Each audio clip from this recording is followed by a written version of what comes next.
What an honor to be welcoming Jessica Sardana, who is an MD PhD in anthropology that I have known since she began her training over probably 10 years ago at Yale University. She and I have had the most wonderful working relationship in guiding each other through what is such a complicated but rewarding joint career as anthropologist and physician.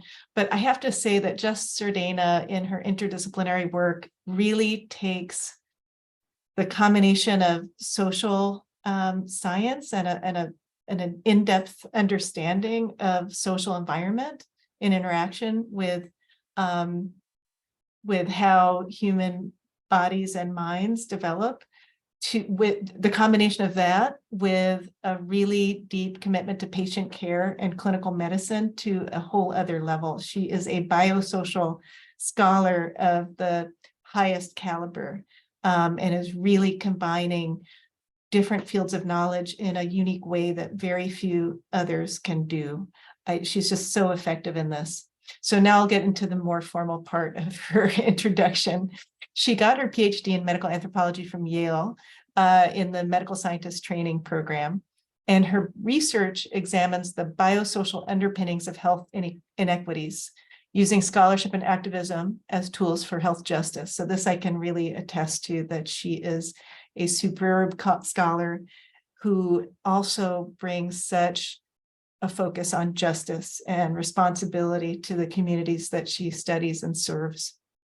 As an anthropologist, she authored the book, Pressing Onward, The Imperative of Resilience of Latina Migrant Mothers. I think you're going to get a preview today from the book. I'm so excited that it's coming out. It narrates the ways that women who migrated from Latin America overcome structural oppression to build futures for themselves and their children. And in academic medicine, Jessica co-coined the term race-conscious medicine as an alternative to race-based medicine to emphasize how racism, rather than race, determines illness and health. Her work has been published in The Lancet, Social Science and Medicine, the Journal of General Internal Medicine, the American Journal of Bioethics, and many others.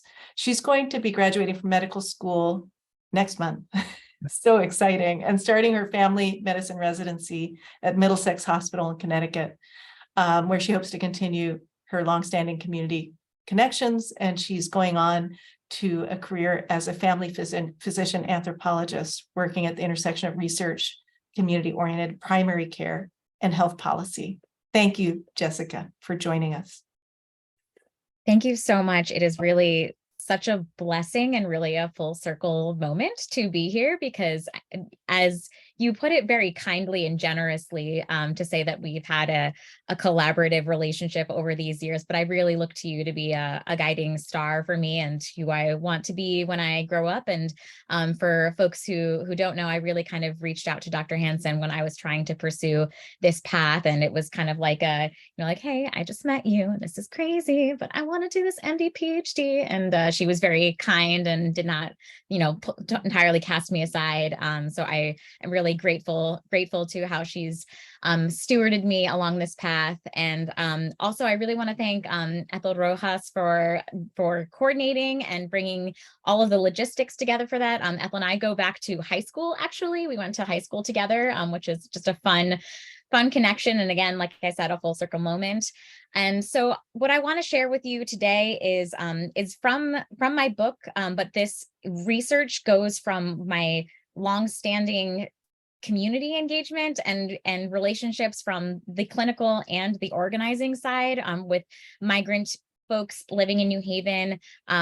This is now going on 9 years. And I really, really look forward to your comments and feedback. This is really, the book is out, but the work is ongoing. And this is something that I really see myself as being embedded in and longstanding, directed and committed to. So I appreciate any input that you're able to provide. And just in the context of this talk, I'm going to save time at the end for your questions and feedback. And so I just ask that you save any questions that you have until then.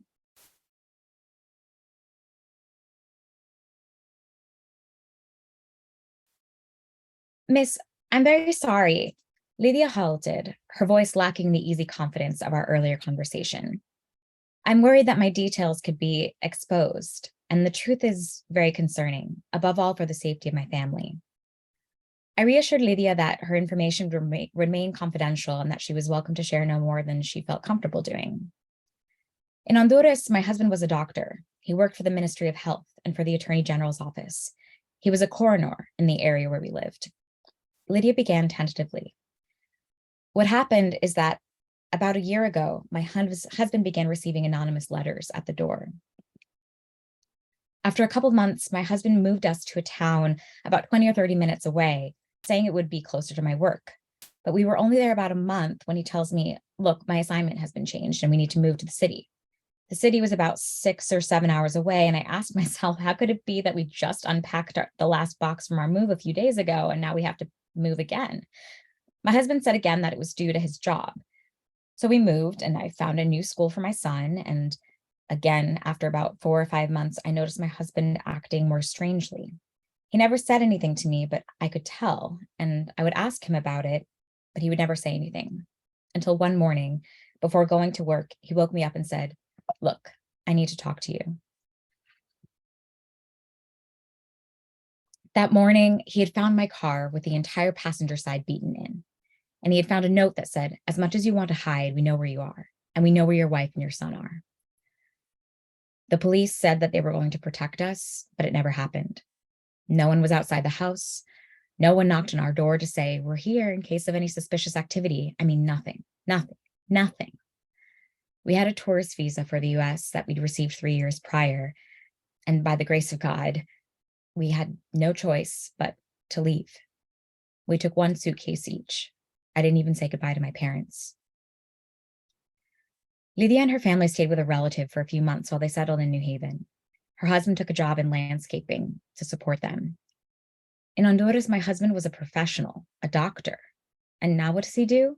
He has to learn to use tools. The changes in his body, in his face, in his hands have been... Lydia's voice trailed off. He comes home and plays with my son, and my son says, Daddy, your hands hurt me. And my husband says, well, yes, look, my hands are hurt. And my son tells him, yes, but don't touch me with those hands. You're hurting me.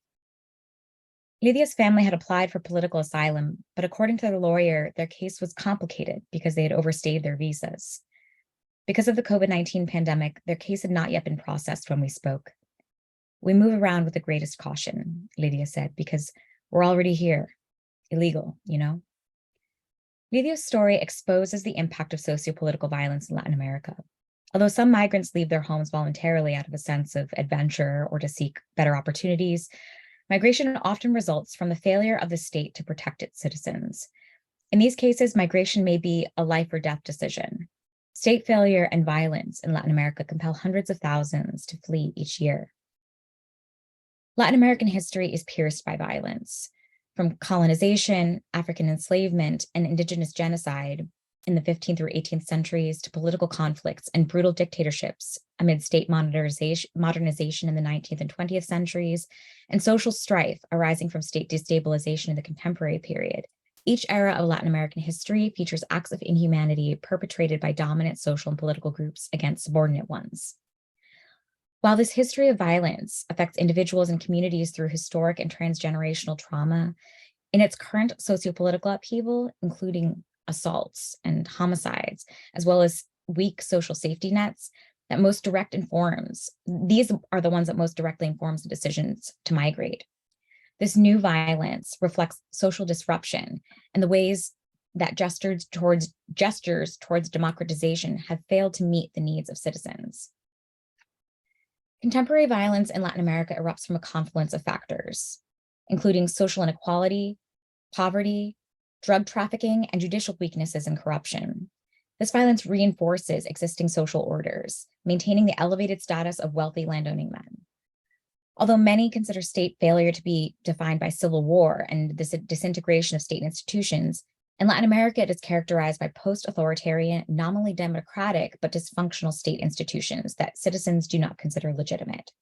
Systemic flaws in the region include unreliable electoral politics, lack of governmental accountability, economic inequality, and social exclusion, which in turn lead to violence. State failure undermines citizenship and the foundations of democracy through its inability to uphold the rule of law and protect citizens. When the state loses its grip on the use of legitimate force, drug lords, violent political entrepreneurs, and gangs of disenchanted youths rule supreme. This failure breeds fear, violence, and distrust, shattering the social fabric and affecting citizens' physical and mental health. Social inequality and criminal violence in Latin America have been fomented by U.S. interventionism, particularly economic, political, and militaristic incursions. U.S. promotion of neoliberal economic policies, including free trade agreements like NAFTA and the southward expansion of the war on drugs, have resulted in displacement and dispossession, as well as dangerous practices of drug trafficking. Drug enforcement and border control policies have created the potential for multi-billion-dollar enterprises for smuggling drugs, weapons, and people. The lucrative nature of each of these enterprises contributes to political and judicial corruption. The impunity of the powerful and the insecurity it engenders in the less powerful keeps women like Lydia in the United States despite immense challenges. Lydia detailed the pain of thrusting her 4-year-old son into a strange country. It's so stressful for him to speak English. He asks me, "But mommy, why can't I speak English?" And to everyone on the street or at Walmart or the grocery store or the laundromat, he asks, "Do you speak Spanish? Do you speak Spanish?" He wants to play and interact with others, but he can't. It's so difficult. The decision to migrate is fraught with danger, destabilization, and isolation. Yet the advantages to life in the United States sometimes outweigh the struggles of this migration and resettlement. In short, state failure not only drives transnational migration, but also sustains it. A state's inability or deliberate failure to provide adequate protection and assistance, as well as full citizenship rights to all, undermines peace and stability. The production and maintenance of an underclass in Latin America, stripped of civic entitlements, spawns a new underclass of illegals in the United States who serve as cheap and exploitable labor force. But the process of migration itself inflicts its own harms, which I'll illustrate through the story of Caridad. We were 3 or 4 women and 13 men in the group, Caridad said, a 34-year-old woman from Peru. If we had to run, we women knew we'd be left behind. Caridad spent 3 months traveling from Peru to the Mexican border. She had to pay off multiple soldiers and border guards to arrive safely. They gave us a backpack with water, some fruit, and some canned food. The water was so heavy, I didn't want to carry it, and the canned food was awful. It weighed so much, didn't give much energy, and made us sick. 2 of the women became very ill, vomiting everything they took in, and they had to turn back. On the 2nd or 3rd day, I couldn't carry it all anymore, and I left almost everything behind. Another Peruvian man in the group helped me carry my gallon of water, but despite all that, I became very dizzy. The man took out some oranges and pressed them to my lips. He told me I needed to go to the river to drink some water. I couldn't walk, so he carried me on his shoulders and brought me water from the river. We had to hide in holes in the ground from the immigration planes overhead. And then when Border Patrol found us, the man and I managed to hide in some bushes. They caught the other woman, the niece of another traveler, and sent her back to Mexico. The uncle crossed back to find her and to try again. Then there were just 12 men and me. I tried to lead. I thought, if they start running, where will that leave me? After several more weeks of travel, Caridad arrived in New Haven. It's safer here. In Peru, they'll shut the lights out on the bus and steal the necklace right off your neck. It happened to me, gave me a huge red mark, Caridad explained. Here in New Haven, you can carry your purse to the store without worry. Plus, in the summer, it smells like the ocean. Caridad's story attests to the physical toll of migrating across the desert. She endured dehydration, exposure, and the precarity of being a woman in a group of mostly men. Caridad was lucky. She arrived at her destination safely without encountering immigration authorities up front. Less fortunate migrants may make multiple attempts at crossing the border after environmental hazards and immigration authorities force them back. Latin American migrants face dangers such as thievery, kidnapping, extortion, and dehydration. Women are also at greater risk of rape, assault, trafficking, and forced prostitution. After settling in the United States, many of these women experience intimate partner violence, and their social positions make them vulnerable to abuse. Over 75% of Latin American migrant women living in the United States report histories of trauma. Scholars Pereira and Ornelas refer to harrowing migration experiences as painful passages. Such traumas, along with the targeting of migrant bodies for disciplinary control under U.S. immigration enforcement, groom them for subservience, docility, and compliance as members of the American underclass. But New Haven has become a welcoming home for many Latin American migrants. Despite statewide declines, in the city of New Haven, the Latin American migrant population has continued to grow and now comprises about 30% of the population. Statistics likely underestimate the number of undocumented residents living in New Haven, which has designated itself a sanctuary city and is informally recognized as a safe destination for people seeking to resettle in the United States without or prior to legal processing. On a grassroots level, organizations like Junta for Progressive Action, Unidad Latina en Acción, and the Integrated Refugee and Immigrant Services provide resources and collective bargaining power for undocumented immigrants suffering legal and workplace exploitation. Community leaders I interviewed spoke to the power of organizing to achieve these gains. During all my prior interviews, each person told me I had to speak with Norma Franceschi. She knew all about the history of migration to New Haven and had supported many migrants in their transitions to the city.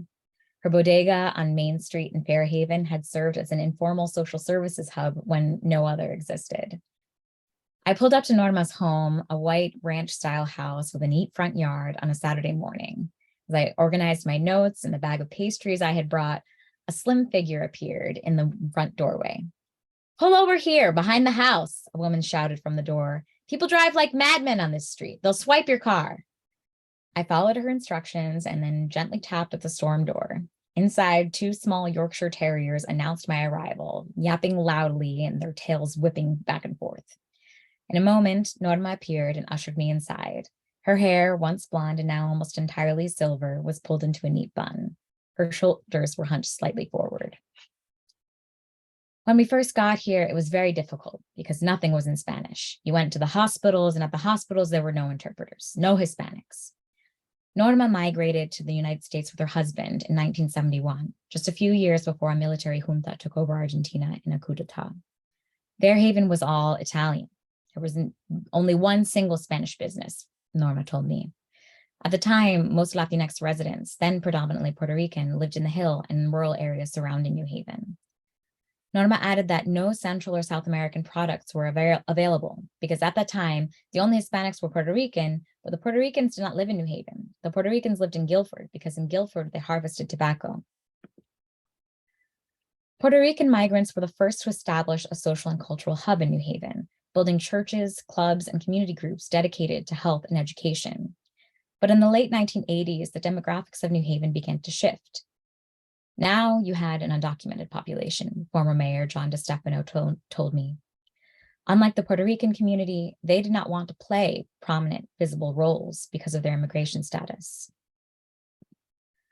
Norma Franceschi recalled the day she realized the dramatic change in the community and its needs. "I left my home at 6:25 to open my store at 7 a.m. I had gone to Apicella's, to the bakery, to pick up fresh bread. And I go to open the store, and right there in front of me is one of those trucks that you rent, a U-Haul, right? The driver stops, opens the back door, and you could see, boy, how many people got out there. Now, standing beside her dining room table, Nora put a hand to her temple, and her fingers splayed through her white blonde hair. And I say to myself, what is this? It looked like someone had stepped on an anthill. And one of my employees, Maria de Jesus, tells me, Norma, those are Mexicans. And they began to run everywhere. These are coyotes that are bringing people, Maria de Jesus said. And so I say, and where are they going, Mari? She says, they're renting a room. She told me that there would be 7 or 8 people in one room and that the gringos were taking advantage. They would rent these lofts without bathrooms so that they couldn't relieve themselves or bathe. The needs of the Puerto Rican and Central and South American communities were drastically different. Whereas Puerto Ricans pursued higher education and a living wage, these new migrants focused on meeting basic needs like housing, sanitation, and legal status. On May 1st, 2006, May Day, later dubbed a day without immigrants, thousands of migrants abandoned their low-wage jobs to demonstrate the value of their contributions to society. Megan Fountain, current advocacy coordinator at Unidad Latina en Acción, was an undergraduate student at the time. She recalled there was this massive mobilization, the biggest protest in the history of New Haven since 1970. There was a huge mobilization of immigrants, people who I didn't normally see in New Haven in my day-to-day life as a student. And all of a sudden, they were right there on the New Haven Green. That same year, New Haven established a policy of non-cooperation with federal immigration authorities. That summer, they introduced plans to create municipal ID cards for undocumented residents, following the activist work of local immigrant rights organizations and the predominantly Latinx parishes. But then, on Wednesday, June 6th, 2007, 36 hours after the city's Board of Alders had approved the plans for the municipal ID cards, Immigrations and Customs Enforcement, or ICE agents, swept into the city starting early in the morning and arrested 34 people. It was like 5 a.m, Norma tells me, and Mari calls me saying, La Migra came and they took everyone. The Fairhaven community immediately began working on guardianship paperwork for children whose parents had been arrested. Next, they began raising funds to bail the migrants out of detention centers where they had been put in Boston and Rhode Island. In partnership with the Yale Law School, the community prevented detainees from deportation. The raid in New Haven figured as part of an act of political theater on part of the Bush administration is an attempt to appear tough on illegal immigration. New Haven was a target because of its immigrant-friendly policies. Whereas powerful coordination and the backing of Yale law students prevented the deportation of New Haven migrants, elsewhere in the country, the raids fractured hundreds of families, separating many children from their parents. In New Haven and beyond, these actions and policies demonstrate how immigration enforcement is a political configuration designed to uphold racist economic regimes that exploit and carceralize brown migrant bodies while denying them any claim to legal security. This racialization of migrant bodies continues as migrant women seek reproductive care.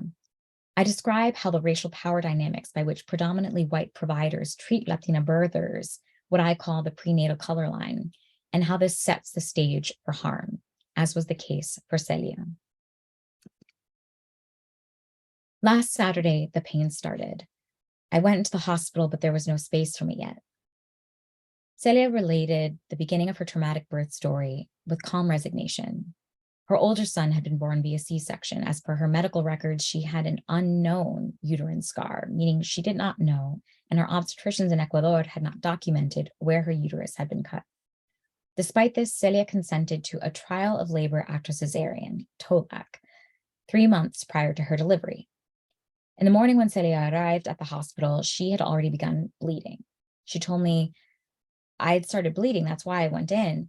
I was going to wait it out until the pains became stronger, but it was already too much. I went in that same day, but they sent me back. They told me they would call that afternoon to try to check me in, but there was still no bed at the hospital. It wasn't until Saturday night that they told me I could come back. As a medical student, I knew that bleeding in late pregnancy raises concerns for several complications, and that clinical guidelines suggest that vaginal bleeding and abdominal pain in women with histories of C-sections, particularly during labor, almost always indicate an emergency. Despite these warning signs, the medical team at the hospital originally turned Celia away. When she returned to the hospital, Celia received an infusion of Pitocin, a synthetic form of the hormone oxytocin, to accelerate her labor. They began the induction on Saturday, and from that night through the morning, the pains were very strong.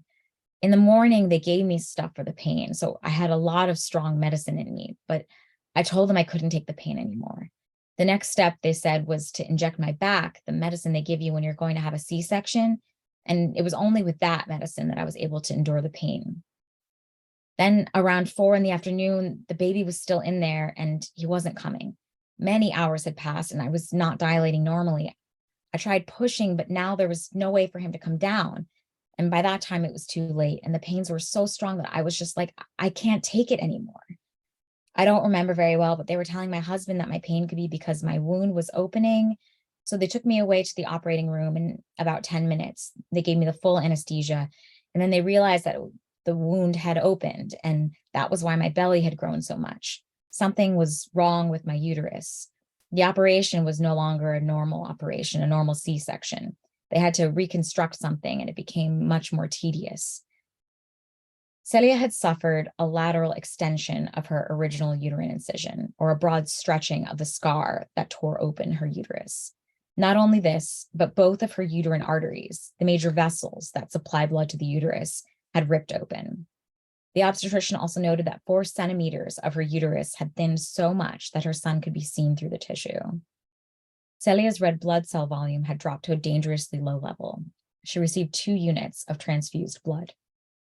Celia continued, "It was almost like I had a double birth. I was unrecognizable. The next day after delivery, it was ugly. My entire body was swollen from head to toe. My blood pressure went up. I got dizzy. They took a lot of blood out of me, and then they had to put blood back in me so I could recover." Multiple episodes of dizziness and severe fluctuations in blood pressure kept Celia under careful monitoring. The hospital eventually discharged her 1 week later. Despite these harrowing events, including uterine rupture, postpartum hemorrhage, and postpartum preeclampsia, the attending physician described Celia's C-section as uncomplicated in her discharge summary.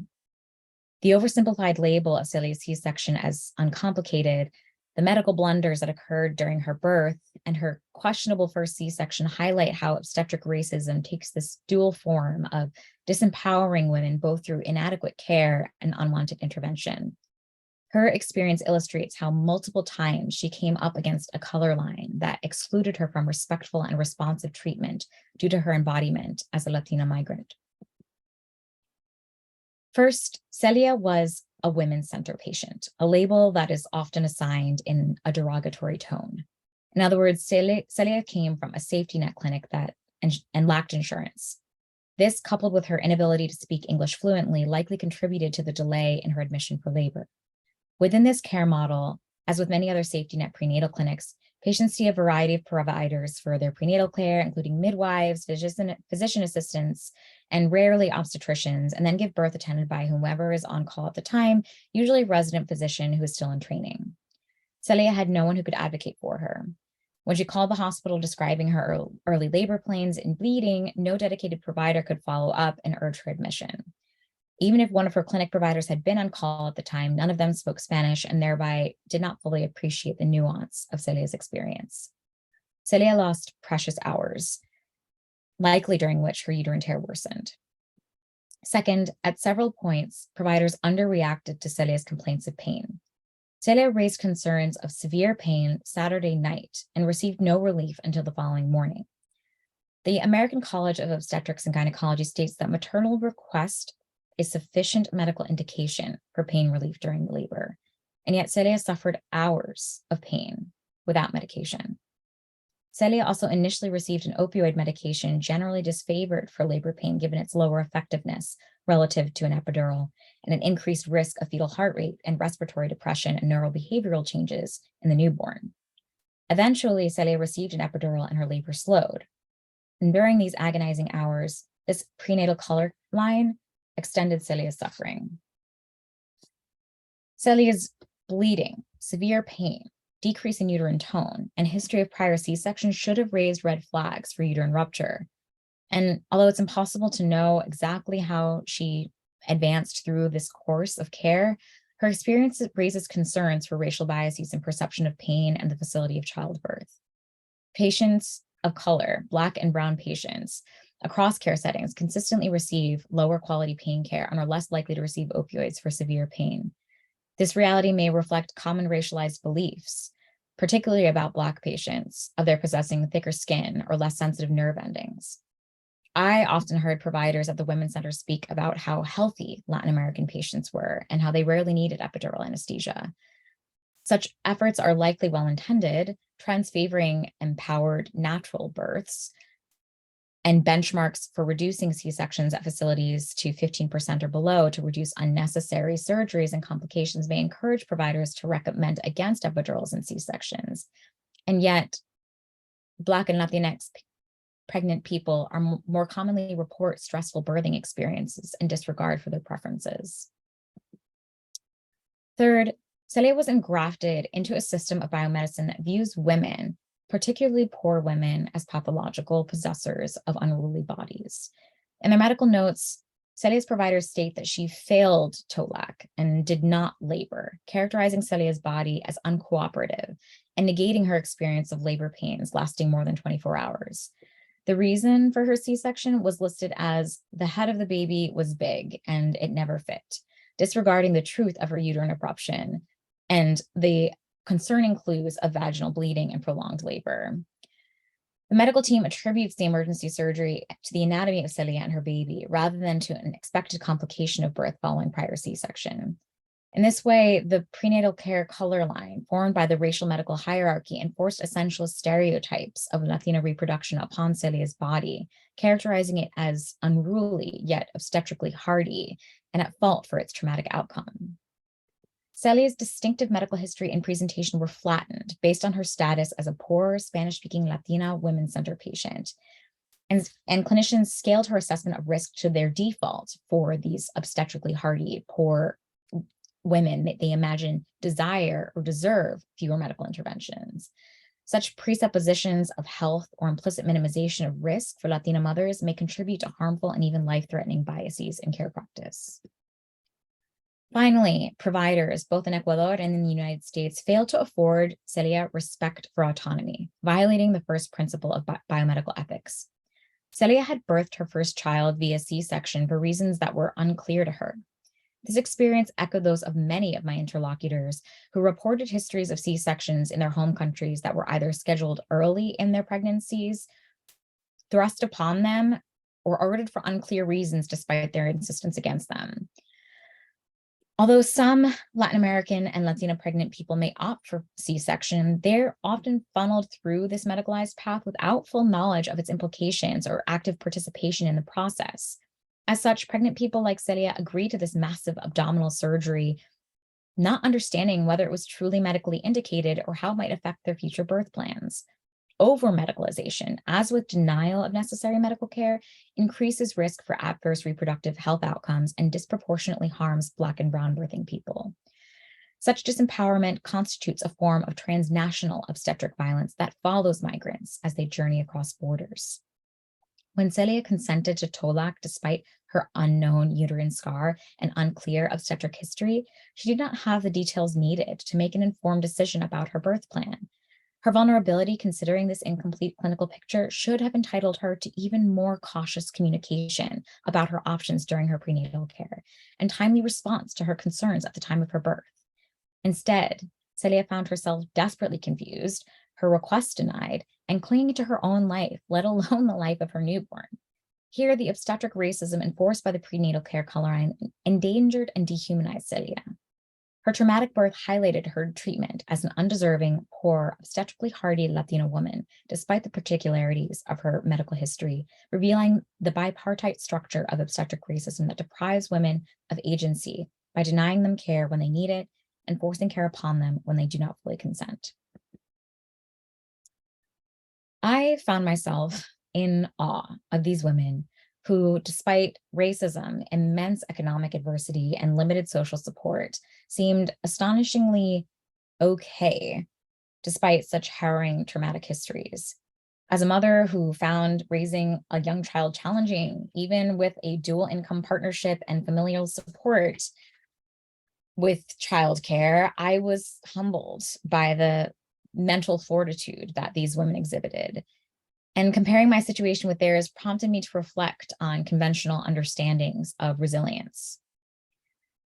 So, though definitions vary, resilience generally refers to engaging resources in the face of adversity to achieve goals. Unlike concepts of positive psychology and competence, resilience considers social environment as a factor influencing an individual's ability to adapt to difficult life circumstances. Resilience and its companion concept, flourishing, emphasize healthy functioning, or at least an absence of psychopathology. These terms often imply well-being and positive or protective factors, which lend themselves to measurement and pre- and post-intervention assessments in behavioral health research. Nearly all Scholars of resilience in clinical medicine, public health, and related social sciences agree that resilience should be optimized and seek to pinpoint the ways that it can be cultivated. This interpretation of resilience fixes the concept as a static characteristic akin to toughness or grit, rather than as a process of rational action. A more nuanced conceptualization of resilience views it as a trajectory or as a process of adaptation or a sustained healthy adjustment over time. Interpretations of trauma and marginalization that recognize individual identity and agency within social, political, and cultural circumstances allow consideration of mental health responses that are not uniformly negative. When I discussed resilience and its relevance to the project with my research assistants, several cringed. At La Casa, or La Casa Cultural, which is the Latinx Cultural Center at Yale, we talk a lot about resilience, like it's something white people think we should have for making it here. One of my students commented, but that's not it at all. I mean, we're resilient because we have to be. We joked that the response to, wow, you're so resilient, should be thanks. It was between that and dropping out or dying. Theories of resilience tend not to conceptualize it as a mode of resistance to oppression, but my interlocutors reveal that that is exactly the dynamic at work. Resistance is not an ability or a choice. It is a conditioned response to the multiple forms of violence they encounter through racism, sexism, immigration enforcement, and economic inequality. In recognition of this reality, I propose the term imperative resilience to describe the strategies women employ cognitively, emotionally, socially to get by in the face of overlapping adversities. Priscilla, for example, told me that she could not afford to let her emotional responses interfere with her ability to handle stress. Instead, she focuses on problem solving. Let's say I do not have something that I should, she explained. For example, this month I only had half the money I needed to pay the electric bill. I couldn't make that bill this month, so next month I'm going to have to work more hours to cover it. If I get angry about it, things will just get worse. It won't solve anything. So I just try to calm down and look for solutions to be more economical and more organized. Priscilla seemed almost puzzled by my questions about how she bounces back from stress or other difficulties in life. I try to keep things simple, she responded. If I complicate things, I'm not going to solve anything at all. If I complicate things, I get home in a bad mood. I take it out on my children, but they're my responsibility. I have to be the responsible one. If I get angry and yell and scream to let off steam, it solves nothing in the end. Quite the opposite. It makes things worse. I just have to calm down and look for solutions. I have to accept and endure. The themes of acceptance and endurance and the desire to shield children from stress echoed throughout my interviews. Women felt it was their responsibility to minimize their affective responses to difficult circumstances and to preserve their emotional and physical health of their children and their pregnancies. At first glance, the coping strategies employed by Priscilla might be seen as maladaptive and described clinically as emotional numbing and intellectualization, repression, cognitive avoidance. Strategies of avoidance coping have been associated with greater life stress and depressive symptoms. But Priscilla also employed strategies like problem solving, benefit finding, altruism, and personal and spiritual growth. Although Priscilla might suppress her emotional reactions to stress, she does so out of concern for her children. She focuses on practical solutions to her challenges, like adjusting her budget and her work hours. We can characterize these strategies for survival as imperative resilience. This is a performance that becomes actualized through practice.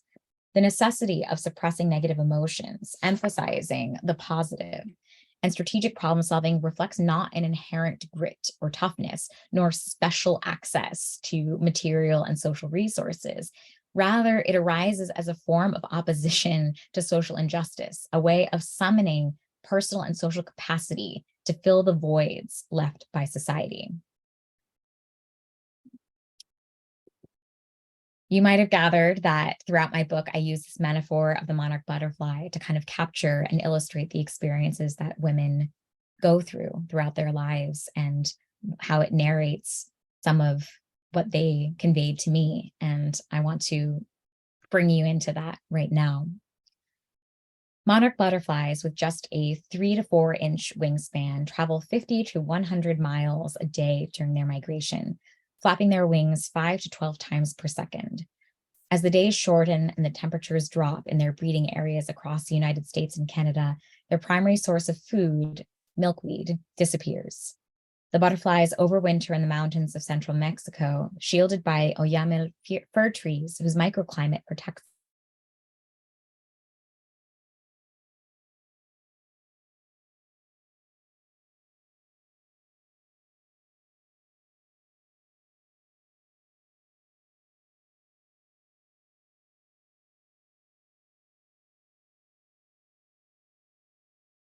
conditions are essential to the breeding success of the monarchs. Their resilience, like that of my interlocutors, is a necessity, a means of survival in a harsh and ever-changing world. I understand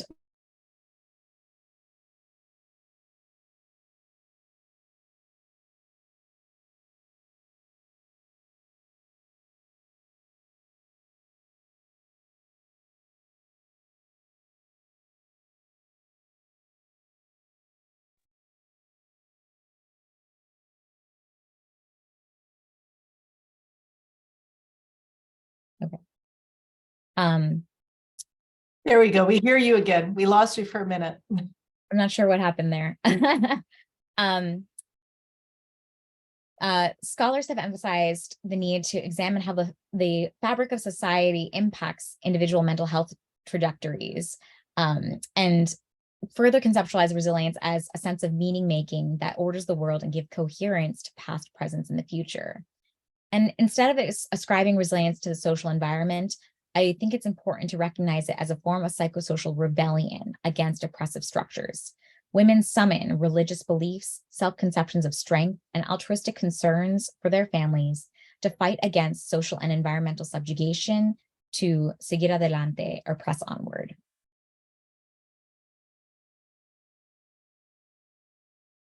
So in this conversation, I've attempted to consolidate the hundreds of hours of conversations I had with 65 women, 3 clinicians, and 13 community leaders to highlight the global and local forces that constrain women's life opportunities and how they push against those to meet their goals.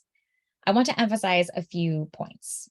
So first, the disintegration of democratic institutions in Latin America, largely due to unequal trade relations and the war on drugs, which means that these governments neither exercise effective control over force nor provide adequate social support, breeds mistrust and fear, and forces women to migrate. Second, migration-related trauma and immigration enforcement groom migrants to be exploited as part of the underclass in the United States. Third, giving birth as a Latin American migrant mother in the United States is a process of racialization. Fourth, conventional public and mental health approaches may view few symptoms or the absence of symptoms as evidence of resilience, but I argue that it's instead a necessary conditioned response or resistance to the multiple overlapping oppressions of legal violence, racism, gender-based violence, and economic oppression. The term that I propose to describe this is imperative resilience.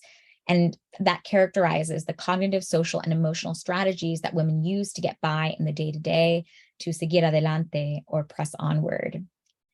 And finally, and most importantly, no woman should be forced to rely on her own intrinsic abilities to survive and build a life for herself and her family in a hostile political environment. Each woman deserves to be supported and have enough capacity to grow her self-worth and invest in her dreams. And policy reforms like pathways to legal immigration, basic income, and housing support, and universal healthcare can make this a reality. And I want to take a few minutes to share this little video that I collaborated with an artist to be able to convey these ideas more concisely.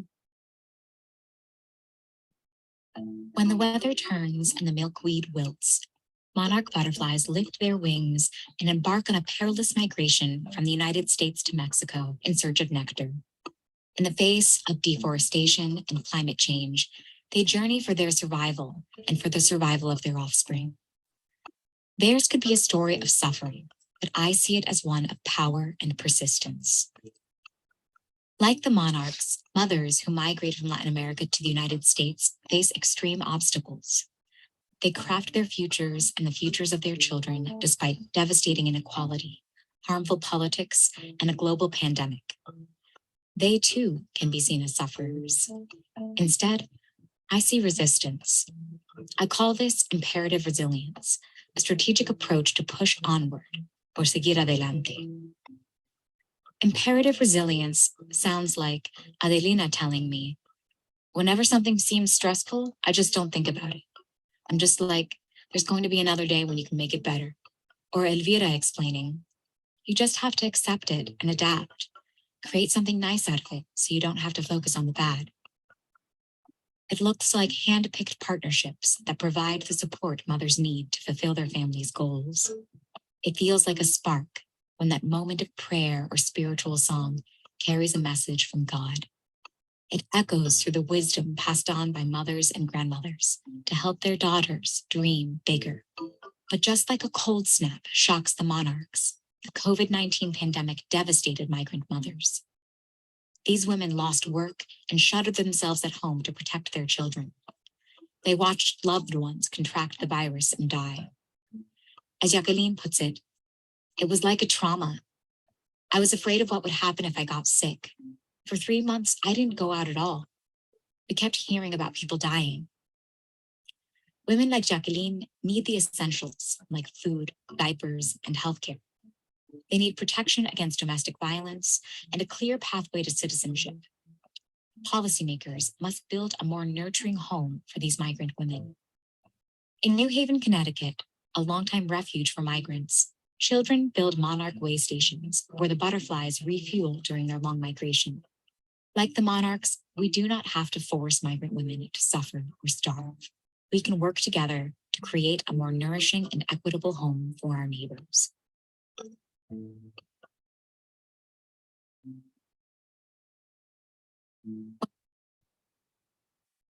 So that is everything that I wanted to share with you. That is information about the book and my contact information. And I just wanted to share this photo, which is me with the book in front of my favorite mural in Fairhaven, which is where I did a lot of my field work.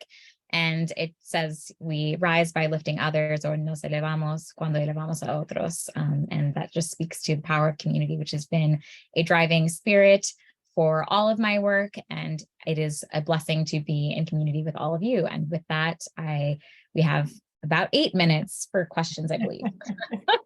Oh, that was beautifully poetic.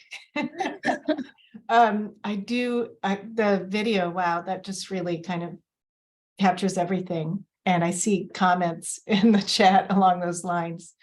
So I invite anyone who wants to ask questions to either post in chat or just go ahead and raise your hand to ask in person. But while you're gathering your thoughts, I have a number of questions. So maybe I'll just start with the one that's kind of the lowest hanging fruit, because many of us are in healthcare. And so the narratives that you provided of how violent the healthcare has been for the women that you've been studying and following, what those narratives call to mind are some questions about how those who are involved in the care get implicated in that kind of violence, and what the underlying logic is. So I know there's a broader political logic of discouraging people in punishing people who are migrants across the southern border. That is clear. But if we kind of hone into the very local of what's happening in clinics, you mentioned, for example, stereotypes about Black women and their insensitivity to pain and the thickness of their skin. I am wondering what kinds of stereotypes were invoked by the clinicians around Latina women. I know that when I was a medical student in New Haven, there was a tendency to say that Latina women were histrionic or hypersensitive or demanding, or, somaticizing all the time, like complaining of non-existent pain. So I'm wondering, how did people explain this kind of violent treatment? And where do you think that the need for that comes from? What is it like to work in an underfunded, inadequate healthcare system? And are there thoughts that you've picked up on among the clinical providers about limiting the population of the US somehow, that reproduction is something that is leading to overpopulation of the wrong people? Or, I'm just trying to imagine what is driving things in the very local.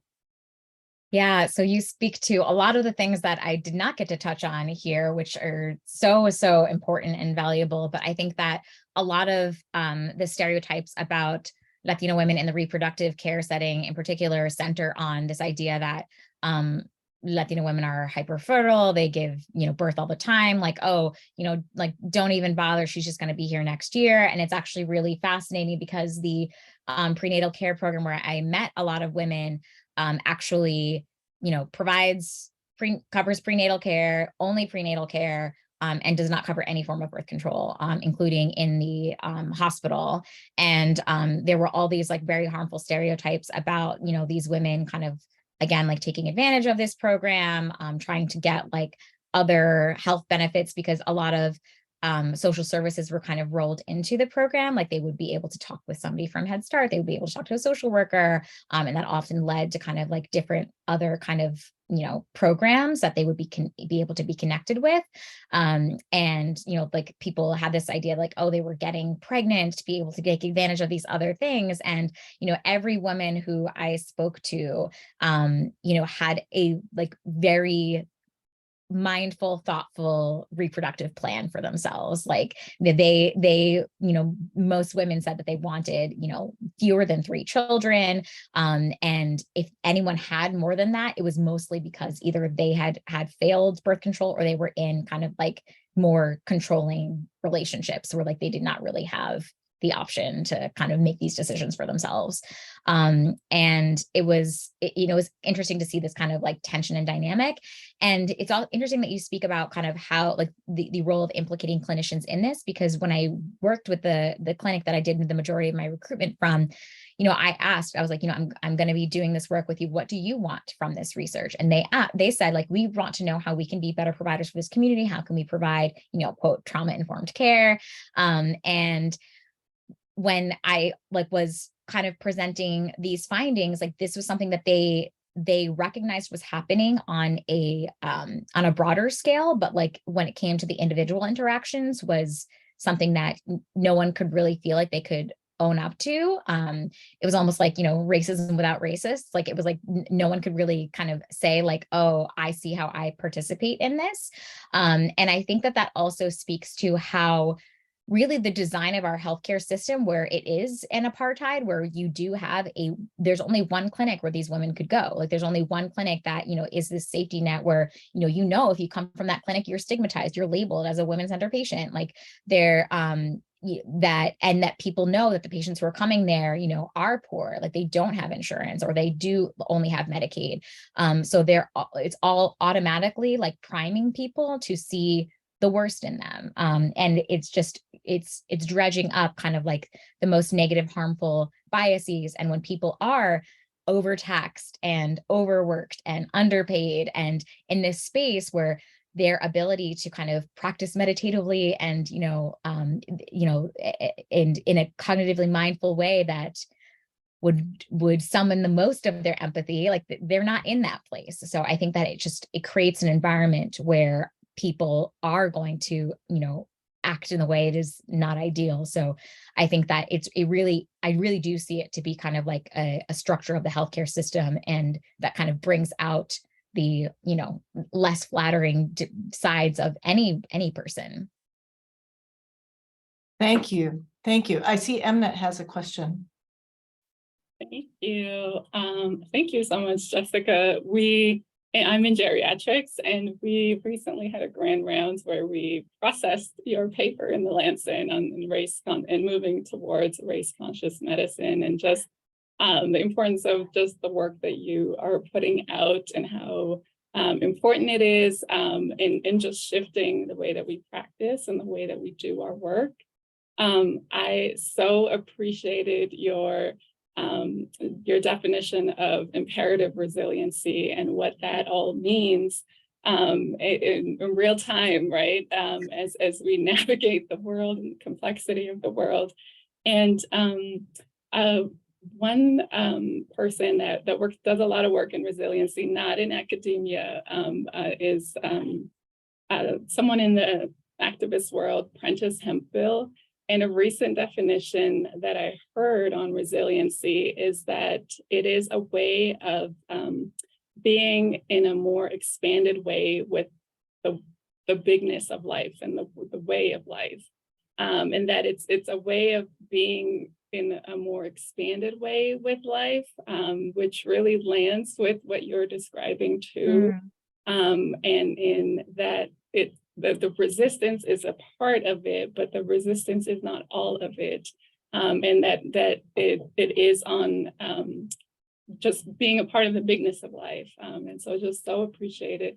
Not a question, it's more of a comment, and just to share that definition of resiliency with you as well. Thank you. I so appreciate that. I just wrote that down. That's really powerful.